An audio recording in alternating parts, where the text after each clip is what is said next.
Hey guys, I have a what I think will be a fantastic conversation for you guys today.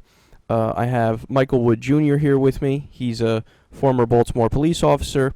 He's now heavily involved in activist circles, trying to get some positive changes, basically campaigning for civil rights and stuff like that. So, Michael, thanks for joining me, man. I really appreciate it. Yeah, man. Thanks for providing the platform to have this discussion a little bit further. Yeah, for sure, for sure.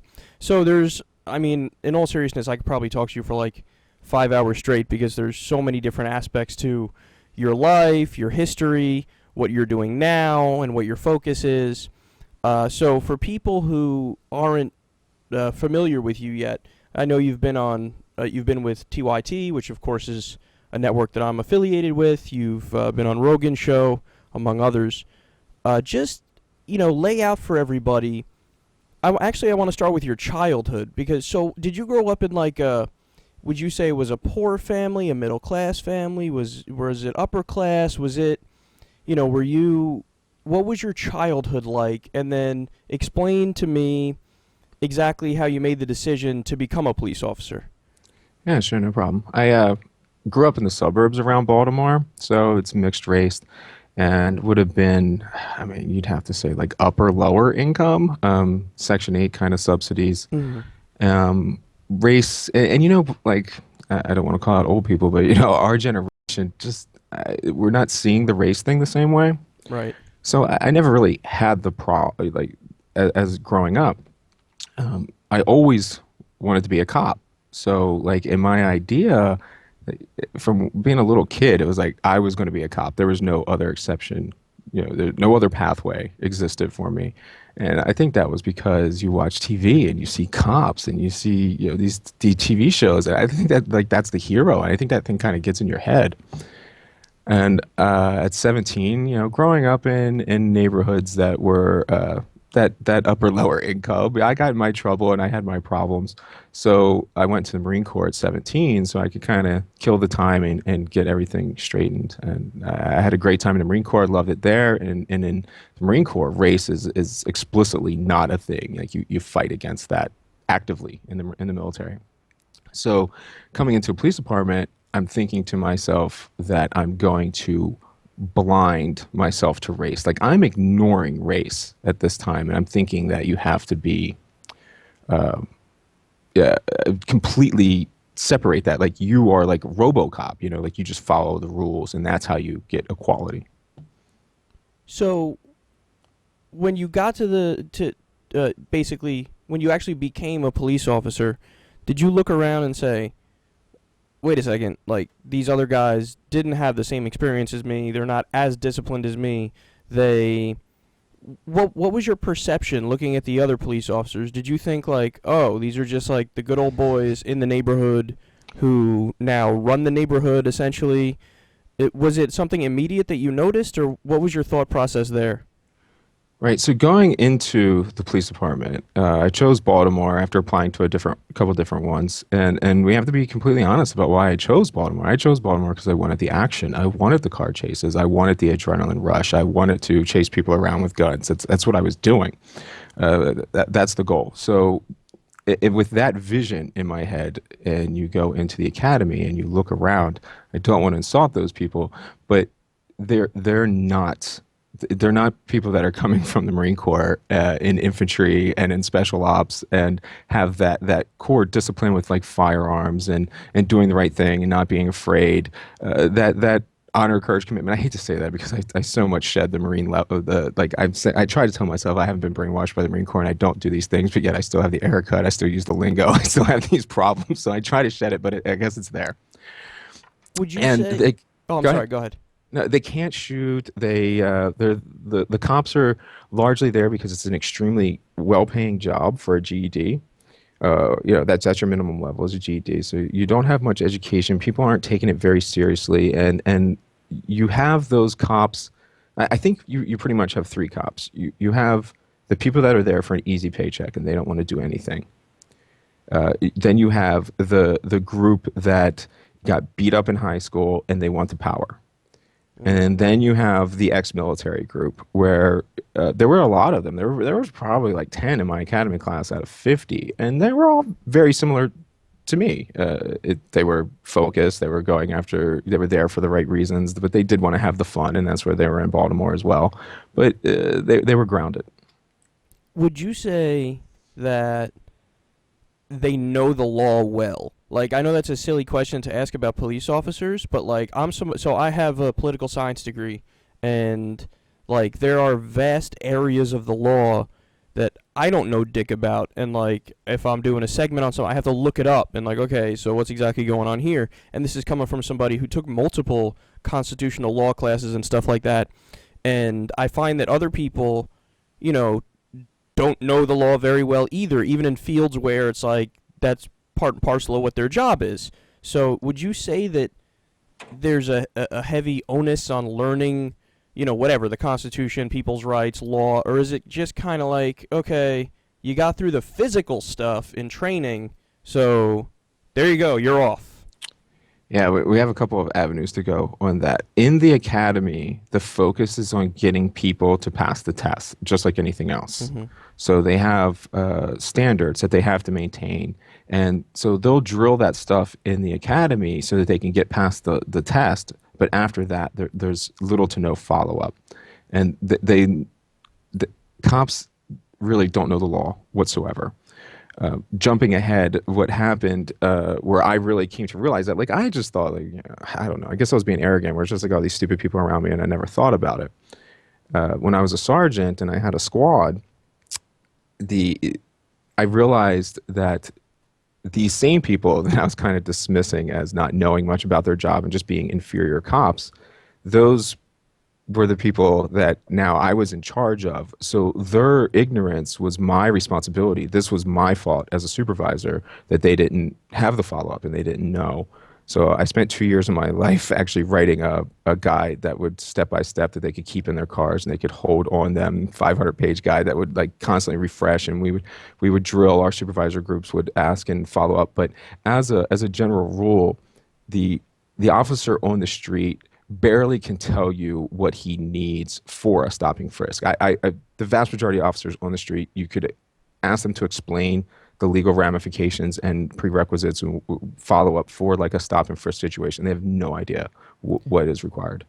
At what point would you say like there was a moment when it clicked for you and you were like, something's really off here? Or was it like a gradual, over time, like you saw little things and it added on top of itself, and then you're like, finally at one point you're like, yeah, I've seen so much stuff that I've like totally lost confidence in the system? Was it slow and gradual, or was it like a moment where it clicked? I think it's slow and gradual, like with most things.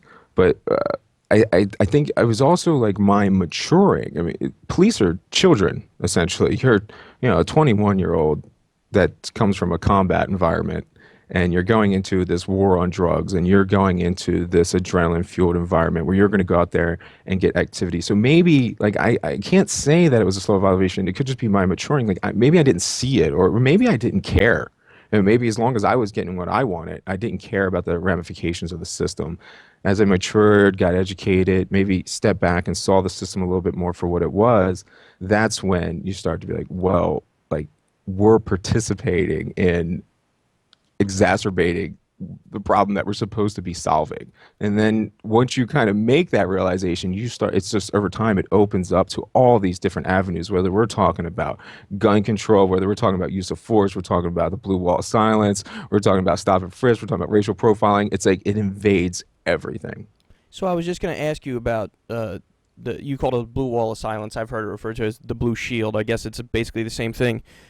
How prevalent is that? How deep is that in the mindset of cops? Is it really like a us versus them mentality in the strictest sense, or would you say there's like a weird kind of silent agreement and sense of community between the police officers and like upper middle class white communities, and it's like, okay, us versus minority communities and poor people, or is it more narrow than that? Us versus the entire general public. How would you describe that?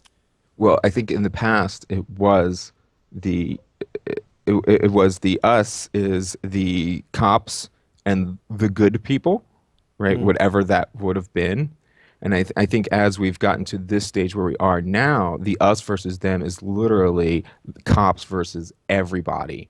Mm. And they feel attacked from every side that they can get, whether it's internal, which has always been the biggest problem, is your internal. You got to look behind, watch your six within the department, not on the streets. The streets aren't a problem. We understand the rules of the streets. Inside is an additional problem.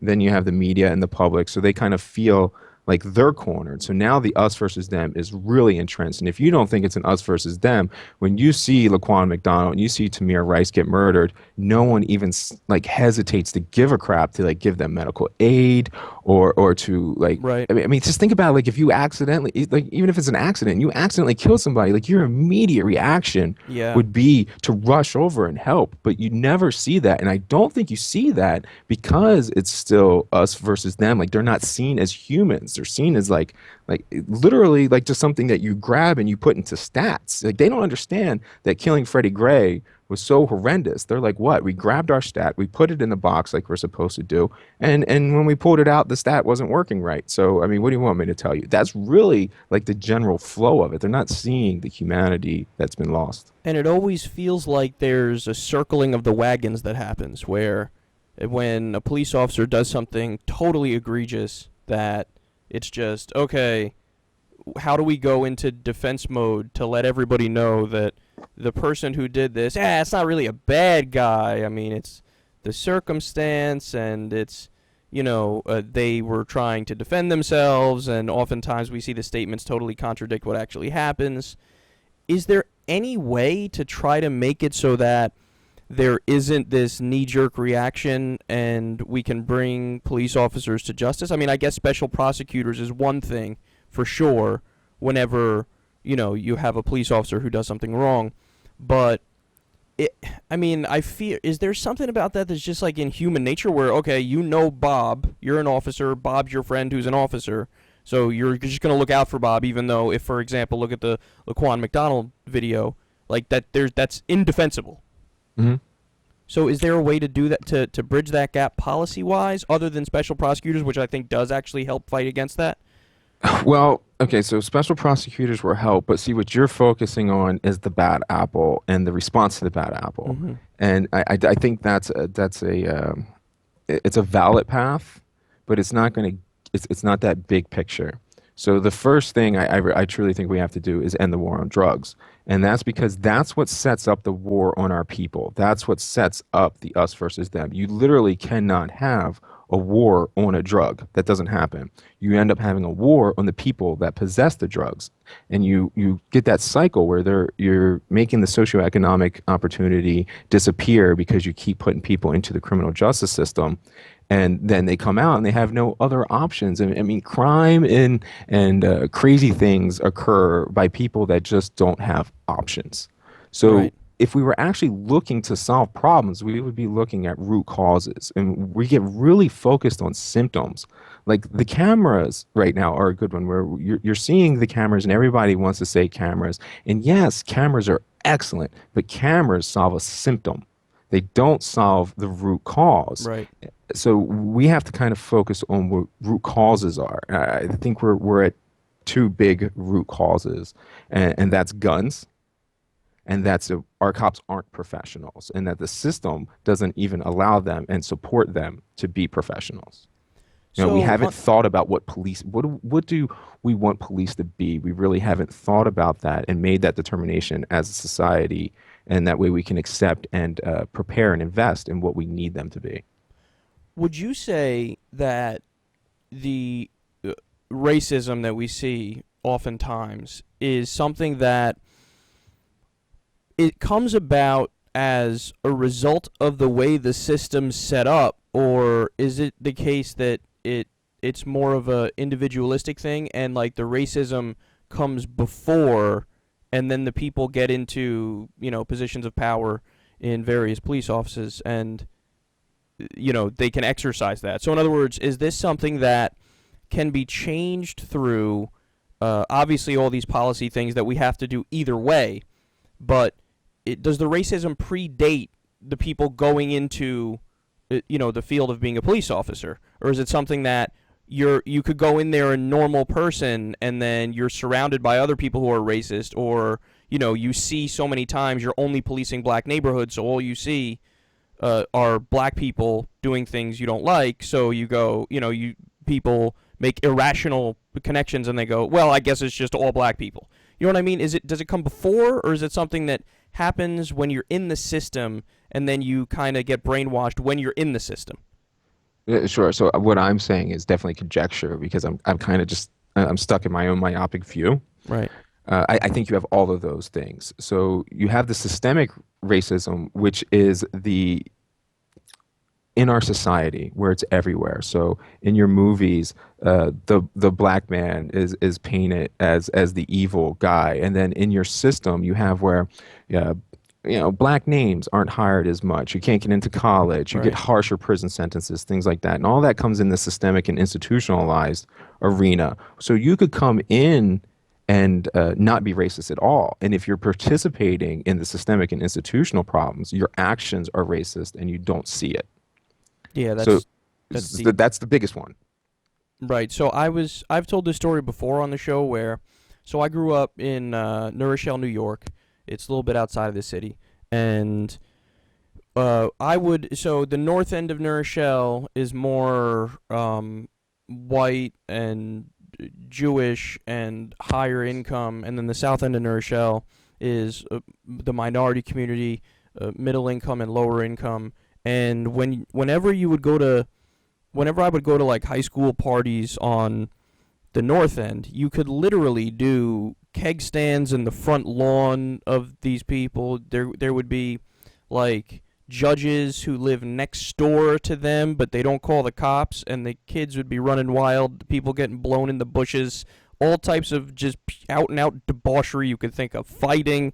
The cops never came. Never came. You go to the south end, you don't even need to have a party. Somebody can be smoking a joint, minding their business, and the cops roll up immediately, and that person's arrested, and they have a criminal record.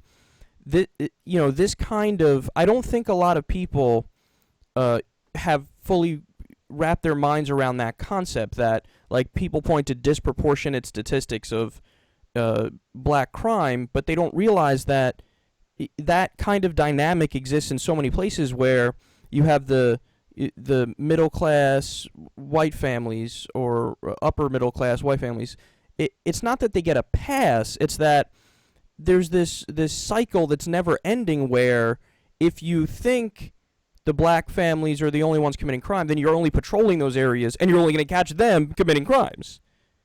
Yeah, completely. I mean, so a good example of this that I want to use to just demonstrate this is that a lot of people know the Freddie Gray situation.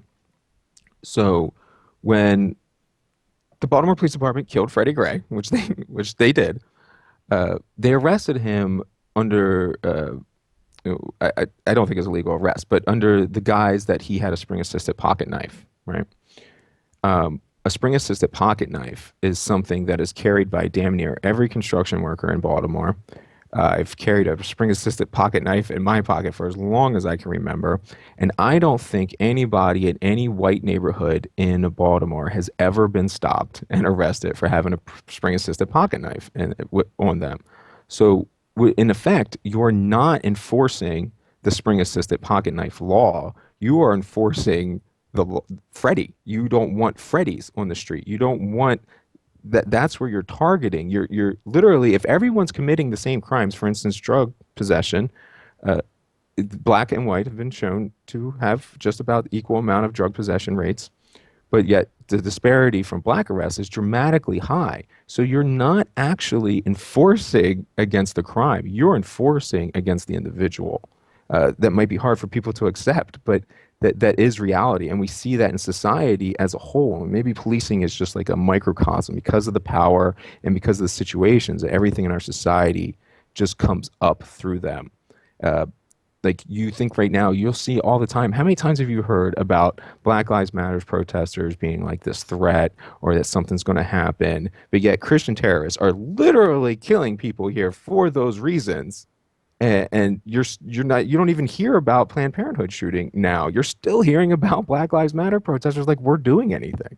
Yeah, there was a good example this week or last week where there was an armed white militia that was basically stalking Muslims going into a mosque. I think it was in Texas.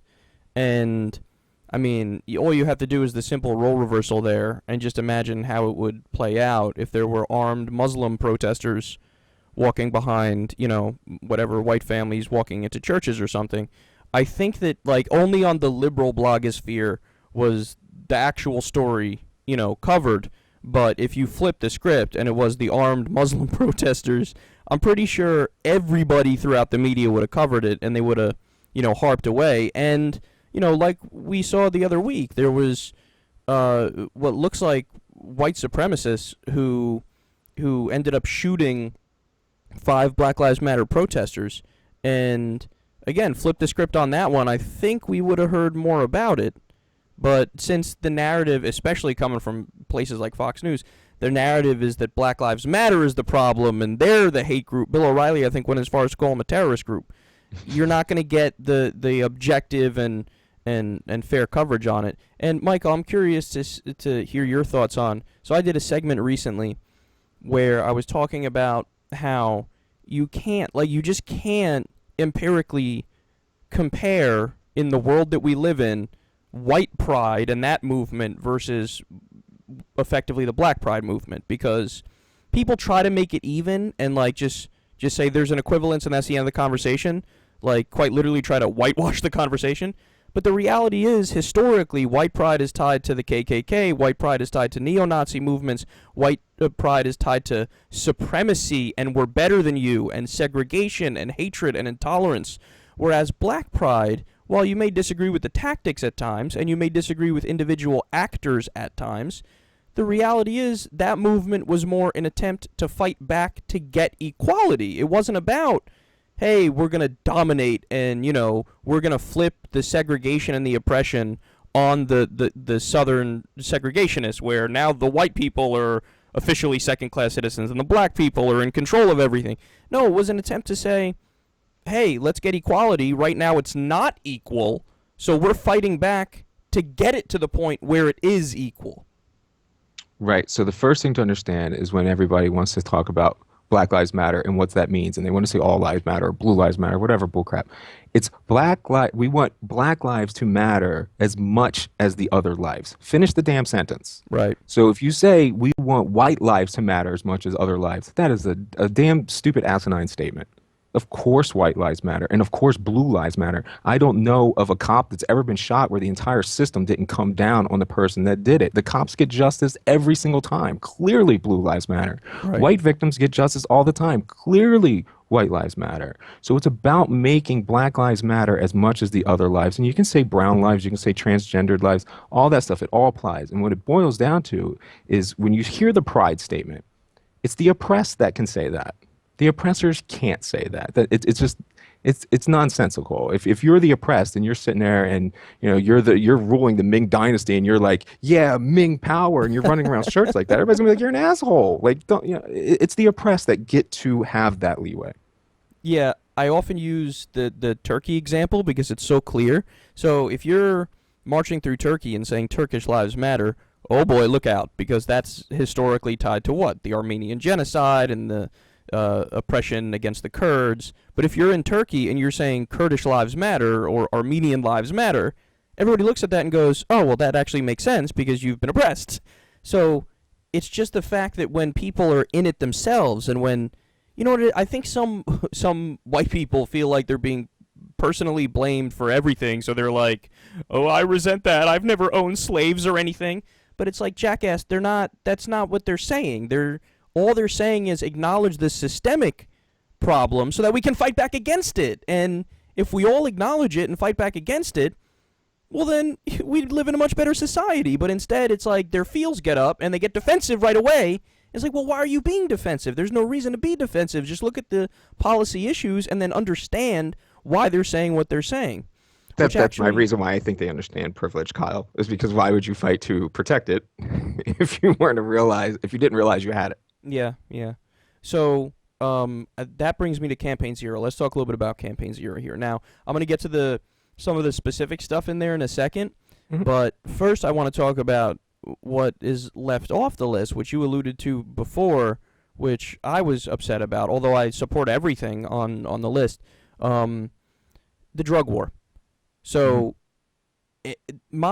from my reading of the situation, it does look to me like that's what gives the green light to police and to anybody in a position of power to legitimize their intrusion upon the lives of minority communities and poor communities.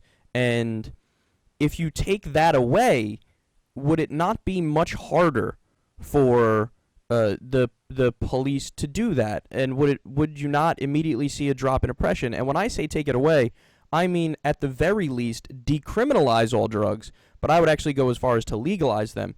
But is that not maybe even the biggest factor that allows the cops to do what they do? Yeah, so I am a member of LEAP and I am a speaker for LEAP. For people that don't know what LEAP is, it's the Law Enforcement Against Prohibition, which is a bunch of former cops, prosecutors, other people involved in the criminal justice system who have a worldwide organization to end the war on drugs. And if the mere existence of a worldwide organization of cops that exist to say, hey, this is the biggest enabler of police brutality and corruption, I mean, just give us a moment to listen to us. So that's at leap.cc if anyone wants to go check it out. And that's like the second step to me on what any of us can do to participate in reform. But without question, the drug war is the largest enabler of this. It's if you see, whether you're talking about civil asset forfeitures, whether you're talking about police brutality, or you're talking about police thefts and when they become truly corrupt, like we had King and Murray in Baltimore, were a big one, where like it is by far the largest enabler of it. So if we can end the drug war, and I'm for full legalization and regulation to get it off the black market, and you don't have Coors and Bush shooting it out over territory right now. That's the future we want to see. We don't want to see people overdosing because they have impure quantities on the streets. So we got to think about what the human thing is and then treat this like the medical problem that it is, instead of putting it into the hands of law enforcement where they can go out there and say, oh, well, I'm hunting drugs, which are pretty ambiguous and everybody uses. It saturates every environment. So it's something that human beings have just always done. So Right. if we end that, I really think that we're talking 50 to 80% of police problems are over the day we end the drug war. Yeah, I tend to agree with that. I mean, it just looks like that's the green light where you any a police officer throughout the nation, it's just okay. I have the ability to hunt down and try to stop the spread of drugs, but as you were saying, I mean, think about that in any other context. Think about it with alcohol. I mean, the idea that somebody would lock up the CEO of Budweiser or Jack Daniels and throw him in jail and call them a kingpin and say you're running a cartel and you're responsible for the deaths of hundreds of thousands of people between cirrhosis of the liver and drunk driving accidents and all that stuff. I mean, it's absolutely absurd, but when it comes to the drugs that are already illegal, people feel like, well, we need to continue to crack down on it, not even realizing that as a result of that crackdown, you are leaving it on the black market. Since it is underground by definition, then criminals by definition will be dealing with the drug, just like we saw with Prohibition in the U.S. when the mafia got incredibly powerful as a result of it. And if you legalize it, tax it, and regulate it, you're going to have what? You're going to have whatever, CVS being involved in the marijuana trade. You're going to have Anheuser-Busch being involved in, hey, they came out with this new strain of purple haze or whatever the case is. And instead of solving the problems on the streets with machine guns, you solve it with suits and ties as you walk into court. And that's something that it's counterintuitive, so it doesn't click immediately. They don't realize that the problem is not the drugs. The problem is that the drugs are illegal because, as Dr. Carl Hart says, 80 to 90% of all drug users are moderate users. And that just means that, okay, so 10 to 20 are not. That's still a problem. But if you treat it like a medical issue, well, then, you're creating a society that actually gives a shit about people, and you're not giving law enforcement the opportunity to do these broad, generalized crackdowns where they can basically implement what's called conflict theory, which Karl Marx came up with, which is this idea that the powerful use police just to keep the powerless in line, essentially. Yeah, I mean, I think they should get a reasonable argument that they do that. Uh, One of the big things with legalization of drugs is because it's so far-reaching. So we're just looking at it in this little window. But also, when you talk about harm reduction, so for instance, cops are pretty infamously known for being heavy alcohol users, right? Well, you're going to use alcohol because it's legal. And then you have marijuana, where I don't know. I mean, this is a separate from elite policy, but I'm pretty sure if we had our cops using marijuana, we would have a lot less problems than if they're at home getting drunk and have getting alcohol problems. So you have these far-reaching things that we don't even think about, that where we would actually improve our society. It's not even just about harm. There's actually ways we would improve our society so people aren't taking Percocets for their pain. They can take something else that isn't going to lead them straight to a heroin addiction. We could do it a lot more sensibly. Yeah, it's always funny when, people think that that marijuana is worse than alcohol solely based on the fact that it's the illegal one. When, as you're describing, I mean, there's so much more evidence to suggest.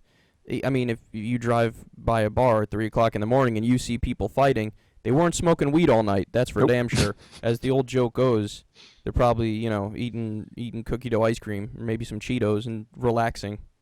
Yeah, I'm 36, and so I'm not the oldest person in the world, but I've yet to see two people that were smoking marijuana get into a fist fight. Yeah. All right. So on the rest of Campaign Zero here, let's get into some of this stuff. So Go step by step. Sure.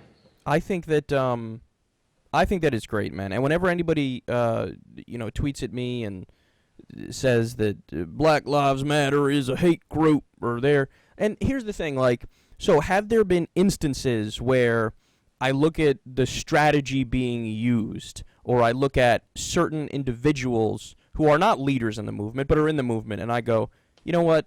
That's not productive. You went the wrong direction in this specific case, and I condemn that. I don't like that, and you're hurting the overall movement. I've seen that plenty of times. I've spoken about it before. I'll continue to speak about it. When it was that one, whatever it was, March, where there were some people saying pigs in a blanket, fry 'em like bacon. Like, that allowed Fox News to demonize nonstop and pretend like the whole movement was about that, when of course it's not. But what I say is, while you can condemn specific individuals for specific things and you might not agree with all the tactics, the core of the movement, which is Campaign Zero, which is specifically policy related, I think that these are all common sense solutions, and they're all not even controversial to anybody who knows how politics works and how the policy works. So, to go through some of them, so the idea of ending broken windows policing. Let's start with that. Yeah, so I actually don't want people to think that broken windows is a philosophy is a bad idea. What's happened is police appropriated it and misused it. It's like broken windows is a social construct, where the literal idea is that if things are nice, people will be less likely to mess them up, which is absolutely true. Police took that idea and said, well, if we focus on lower level crimes, then bigger level crimes won't occur. And there's absolutely no evidence to even believe that that is true or that it is effective in the long run. Okay, That so it doesn't actually, I think it actually makes things worse in the long run. So for community oversight, like the way that would work is you would have, I guess, people from a given community that's being policed and in many cases over policed, and they can get together and I guess evaluate what the police what police are doing. For me, if I were to take over Chicago Police Department right now, for community oversight, as far as I would be concerned as a commissioner, I actually want a board where I would be more like the president and I would have veto power and I would run the organization, but the board would determine policy changes, where our direction was. So I want the community to give me the direction and help me evaluate what we are willing to accept to get to those goals, and then we work together to achieve those goals, and from multiple pronged effects with that, with a board. I actually want the citizens to have a extremely lot more power over the police department than even this is saying. So for the next one, which is limiting use of force, I guess that they're referring to, if I'm not mistaken, there were some may have even been Supreme Court cases which allow officers to use force in cases that are not basically, self-defense and imminent life in danger.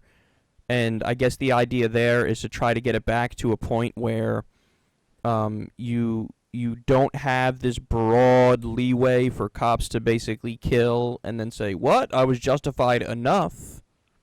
Right. So there's two problems there. Legally, when an officer is being judged for their actions, they're judged by the standard of a reasonable officer. And this is obviously logically fallacious on its own, because then what happens if the officers aren't reasonable? Right. Right. So this is a law that has to change. It can't be what a reasonable officer would do. I don't know how exactly we word it, but it has to be something like that the public agrees that a reasonable officer would do, not what officers agree that reasonable officers would do. At its logical endpoint, no matter where you go, that won't work. You have to change that. The other side is the use of force being only fear-based. You don't have to rationally be fear. You don't actually have to be in risk. You have to just fear that you are risk, to be clear. And that's preposterous. If you have a bunch of pansies and they're all afraid of everything, that cannot be your standard. Right, like the officer that shot Laquan McDonald. Clearly a pansy, or the one that shot Tamir Rice, murdered Tamir Right. Rice. Let's not even say shot. Let's say murdered Laquan Williams, murdered Tamir Rice, Right. murdered Sam DuBose, and murdered so many other people. I can't even get the damn name straight anymore. Right, right. So next one would be independently investigate and prosecute. This one is so immensely necessary. I mean, I think what we saw with Michael Brown was a good example of just unbelievable corruption behind the scenes, where they're working with the officers, man. It's that simple. They know them, they're friends with them, they hang out in the same circles, and then what are you going to do? You're going to prosecute your friend? It's just not going to happen. Right. So, for Mike Brown, for one, that was an illegal cover-up. That prosecutor actually violated the law to cover that up. So when it comes to independently investigate, there's two things here. I really wish that LEAP, or maybe we could eventually develop into that, because it's kind of like the middle ground. It's kind of like your rebel cops. And it's so they understand policing, and they're also the ones that have clearly separated themselves from the general population of policing. So I would like to see an agency like that step up, and that's because people think that we can have this independent outside investigation, and I don't see how we do that, because you have to have the investigation skill. And where do you get the investigation skill if you're not getting it from cops? So I think we have to accept that it's going to be more of maybe an FBI thing, or an organization like LEAP, where we're going to have transparent records. You can see everything after we're done. We're not going to hide the records. You have to build that in. But the idea that you can get Joe Schmo off the street, or you can get some lawyer to investigate a police action, is preposterous.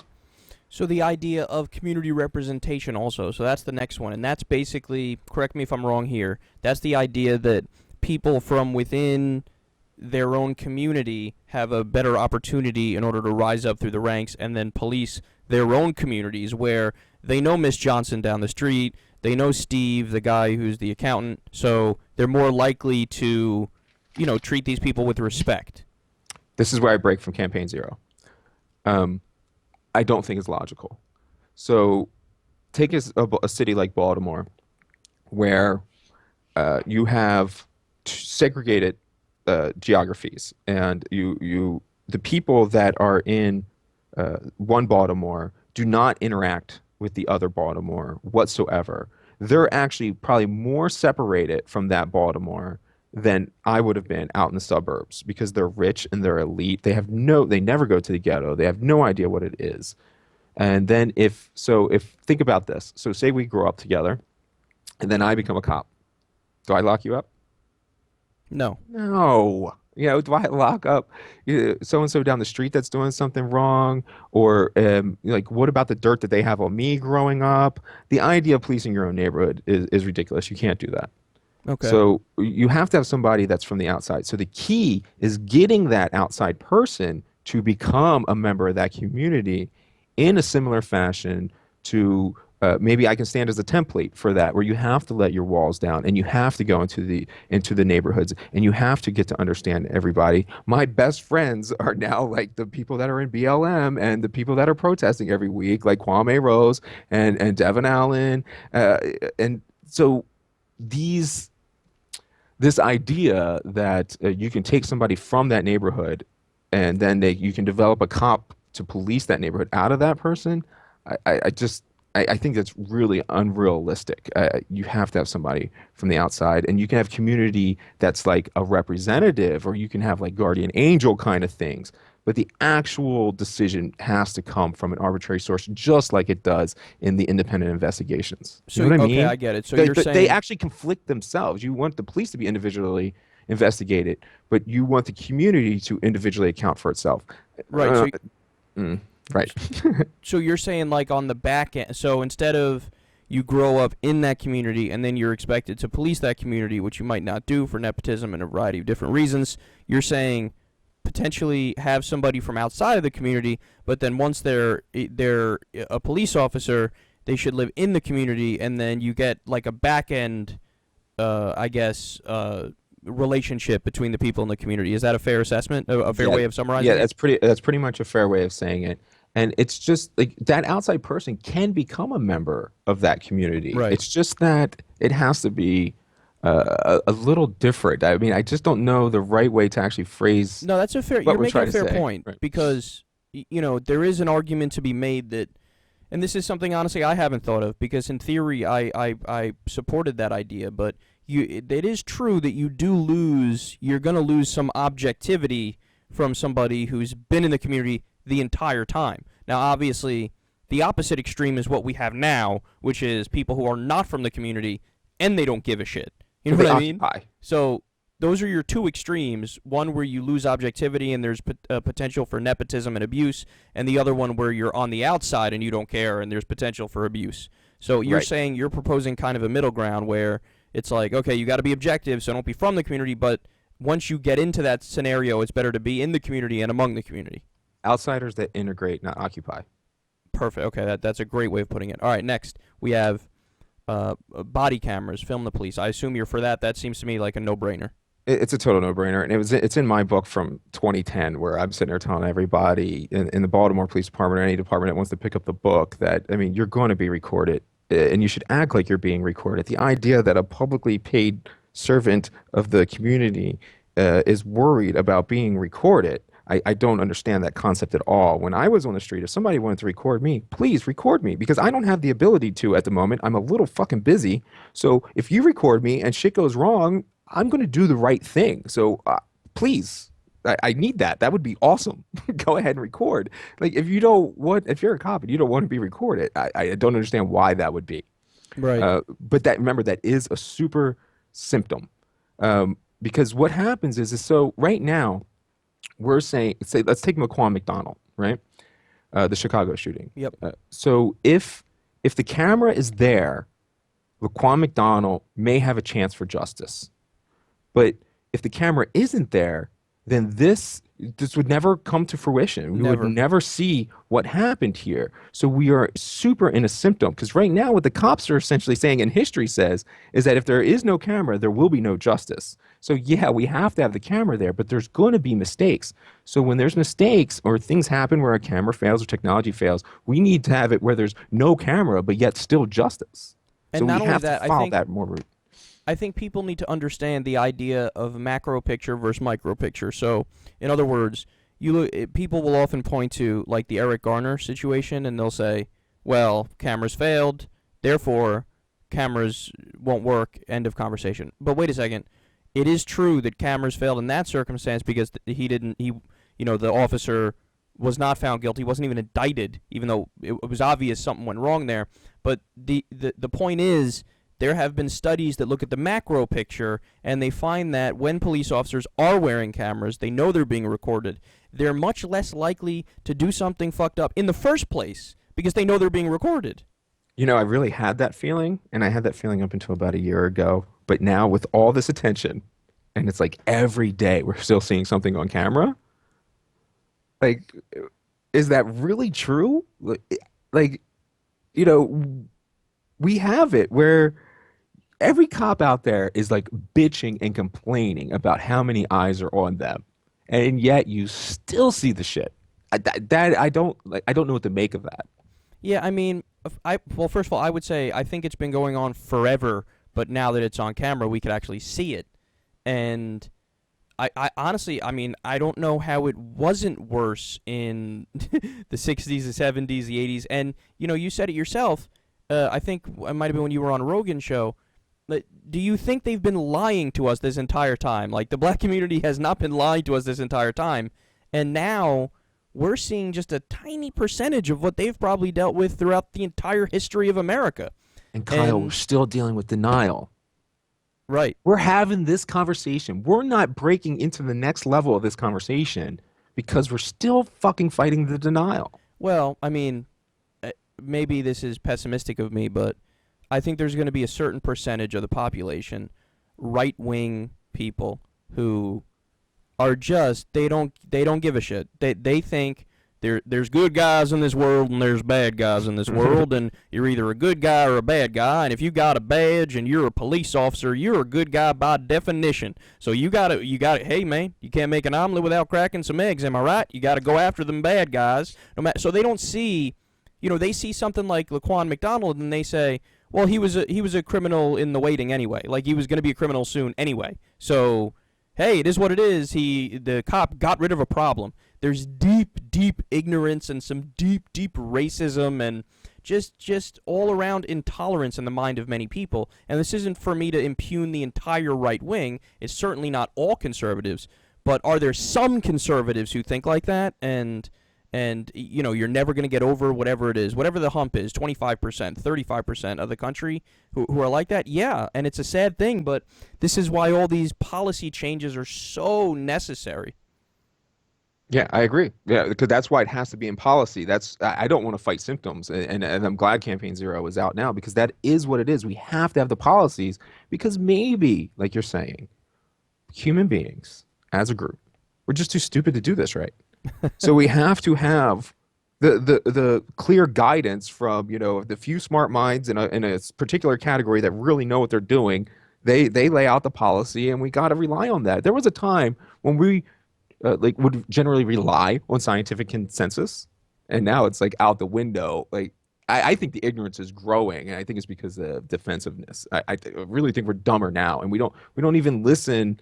You know, like climate change. You know, Yeah. you have that tremendous amount of scientists on the same page, and even, you know, myself at the beginning, I'm like, I don't know who the hell knows what we do when it comes to climate. But once you Right. get enough scientists on board, you got to be like, yeah, my dumbass doesn't know. So Right. let's at least give this the benefit of the doubt. Yeah, and that's also a failure of media too, because like, so Fox News harps away the most on this issue, and they're harping away on the wrong side of the issue, whereas you go to MSNBC or CNN, they might believe in it and they might mention it every now and then, but are they doing an equal opposite, essentially propaganda campaign for the facts, where they say, it is happening, here are the facts, don't believe any of the other nonsense? No, so the people who are the loudest in the conversation, the Fox News type people, they're the ones who are the most wrong, and that message is getting out there more, and the rest of the media is refusing to call out the bullshit. And then, of course, you have the problem of money in politics, where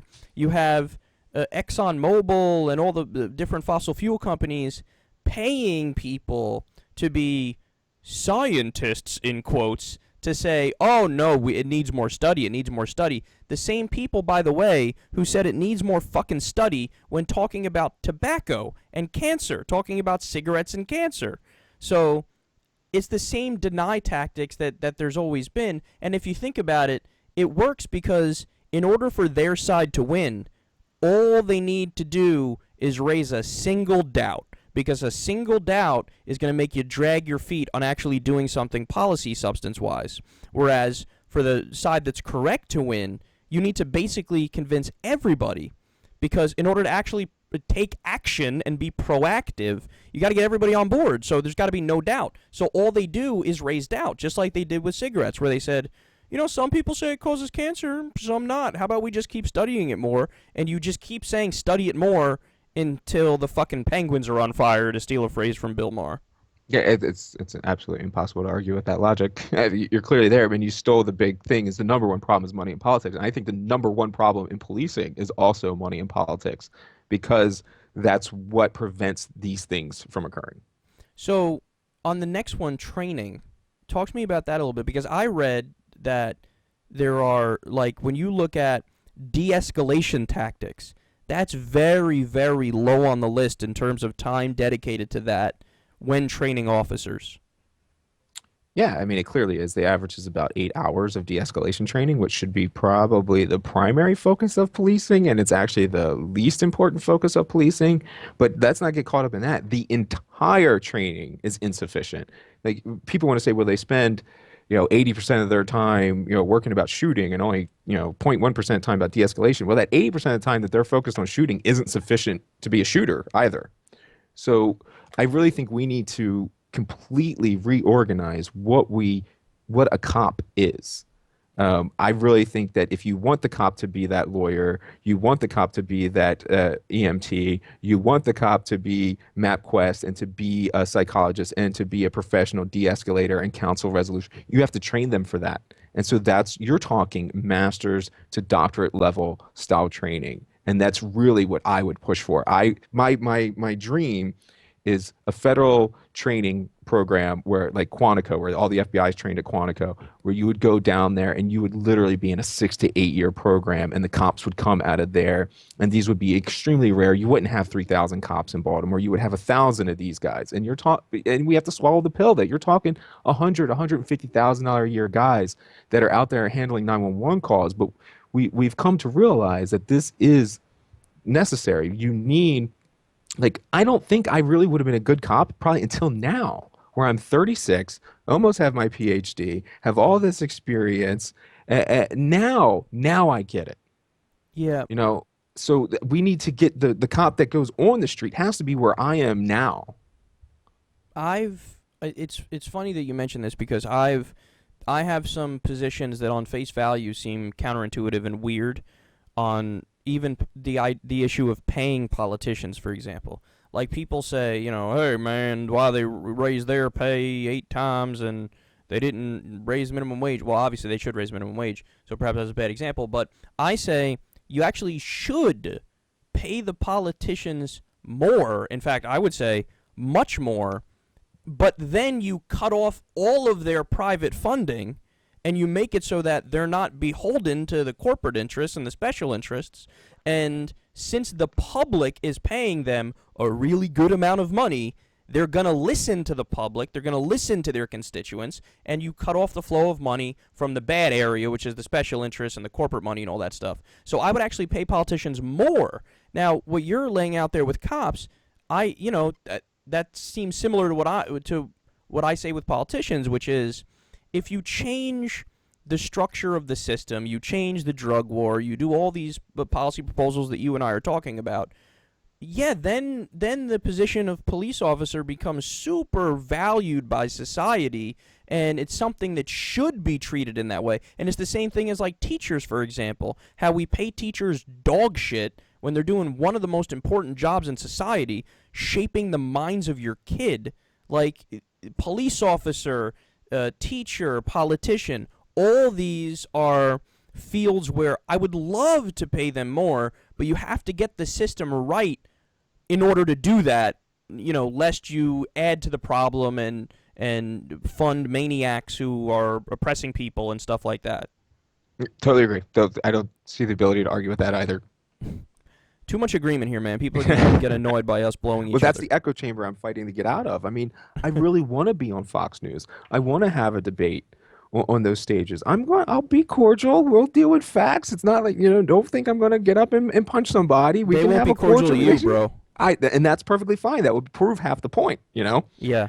Yeah. So what are you going to do? You're going to attack a retired police sergeant and a Marine Corps sergeant? I mean, go ahead.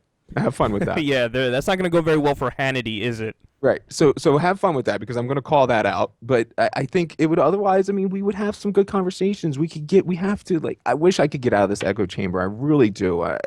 How do I get out of it? Well, we'll talk when we're off air. I'll hopefully I could set you up with some people too. So, Cool. all right. Also, end for-profit policing. That's another no-brainer. But I'm not actually like how. I know for-profit prisons have been like they've been spreading like wildfire, and it's horrendous. For-profit policing, how widespread is that? I honestly don't know. It depends on your jurisdiction and the laws in your jurisdiction. So Hmm. there are, like in California, it's really bad. It's mainly civil asset forfeiture, but in Baltimore, the civil asset forfeiture proceeds, they don't go to the police department. They go to the city's general fund. So while we did do civil asset forfeiture sometimes, it was very rare, and it was only in like our bigger cases because You we guys didn't didn't give get a to shit. keep We it, didn't get the money. right? It's amazing. I've covered stories where they do get to keep it, and it's basically you have legalized the cops to be robbers. It's not like that. It, it is that because you don't even have to have a conviction in some of these jurisdictions. That's So you incredible literally that we take the ever eight let this thousand get to dollars this from point. right. You take the $8,000 from some kid and say, "Prove how you got it." That's the exact opposite of how this system's supposed to work. And you know who should be most pissed off about that is conservatives because they say they believe in private property even more than the liberals do because they don't want low taxes. Don't take my stuff. It's my private property. But then, okay, here's an example of the cops stealing private property and fucking crickets. Oh, you thought they stole it from the white people too? Yeah, they don't. That's the issue. Okay. All right.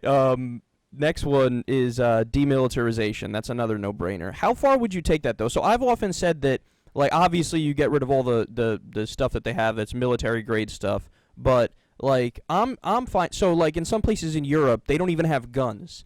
I'm not on that page, but I do have no problem with, and this you might even disagree with me on this one. I might be a little too libby for you on this one, but like I would be in favor of cops have guns, but if you're showing up to a scene where there isn't an active shooting going on and you don't immediately need your gun, then that gun has to stay in the car, and the first initial use of force weapon for you to do has to be some sort of incapacitating round so that we avoid cases where, like, there was a kid who opened a door one time holding, like, a PS2 controller or whatever, and he was gunned down.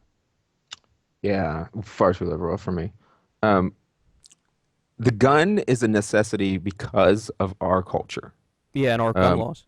we we live in this society where everyone is armed and the cops are armed and they can't handle being armed. That's one of our big problems right now when it comes to gun control is that uh, everybody wants to make you can make this civil rights thing, the Second Amendment argument, and you can do whatever you want. You can say police need to arm themselves and citizens need to protect themselves, blah blah blah. But anyway, just also I want to point out that when they tell you that they're arming themselves against me, the Right, that's veteran, true. the Marine, the cop. They want to put a bullet through me.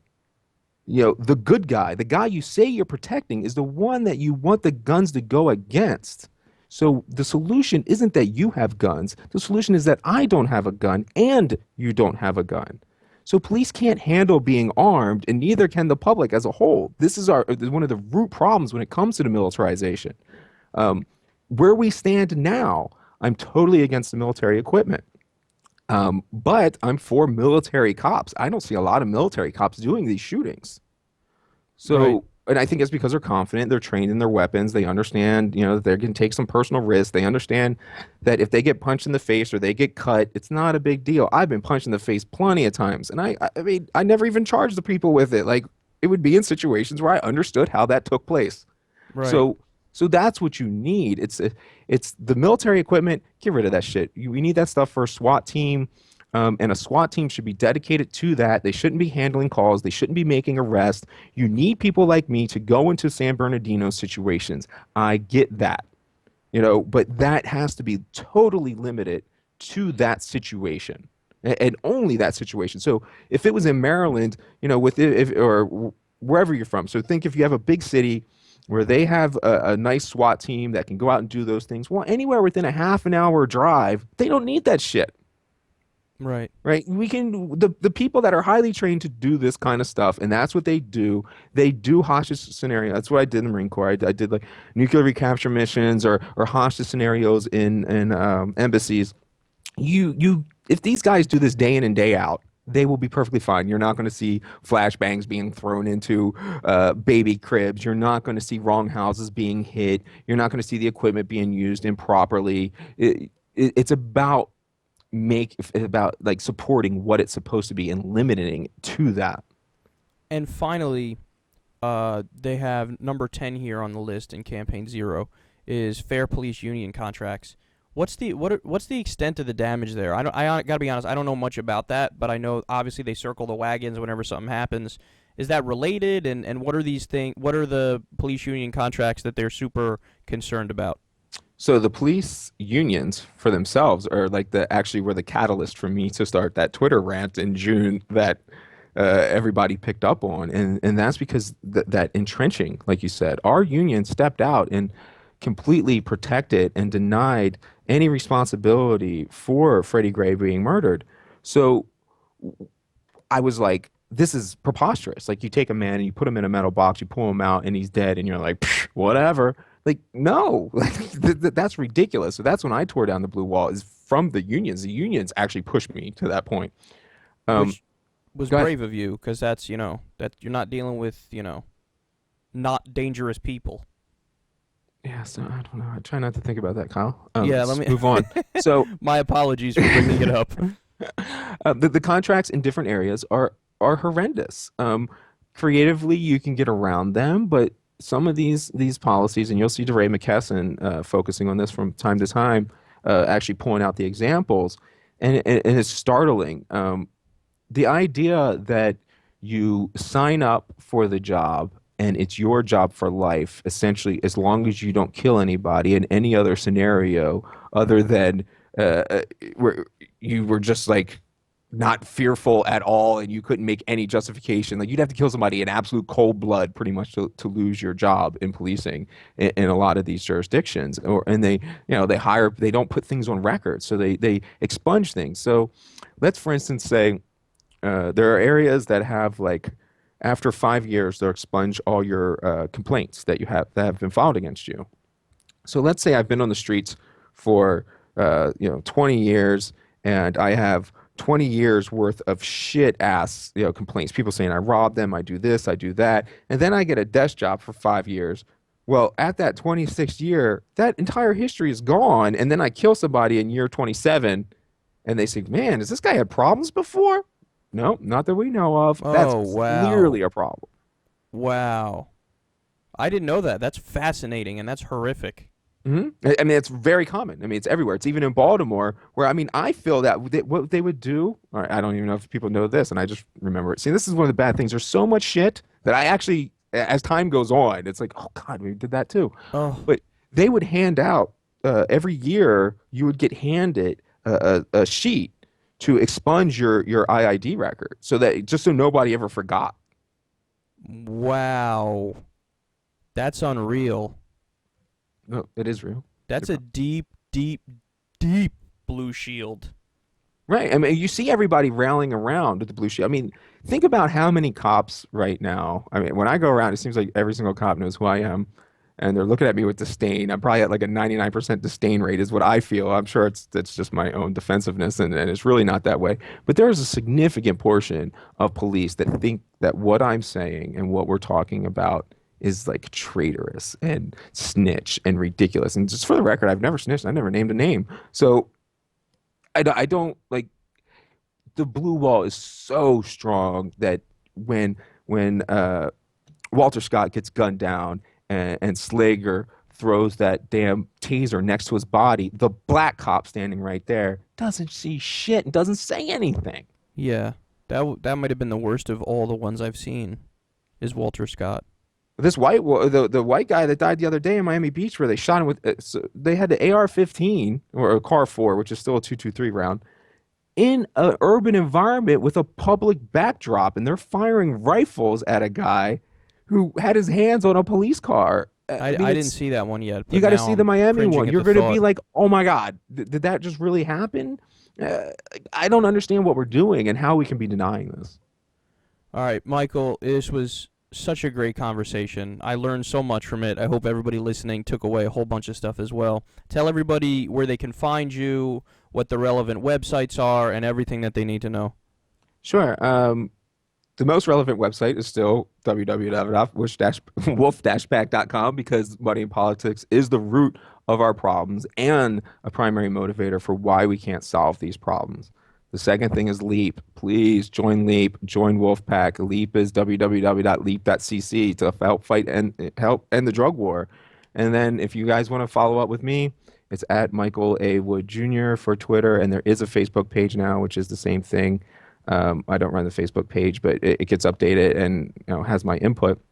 But if anybody has questions, they can send those questions to you too, and we can follow up and do any of these later in the future. Like a lot of these things need complete nuance. I think each and every single, whether you're talking about militarization or you're talking about prosecutions or individual cases, we there's so much nuance in them that they all have to take a long time to unpack. Thanks so much for joining me, man. I had a great time.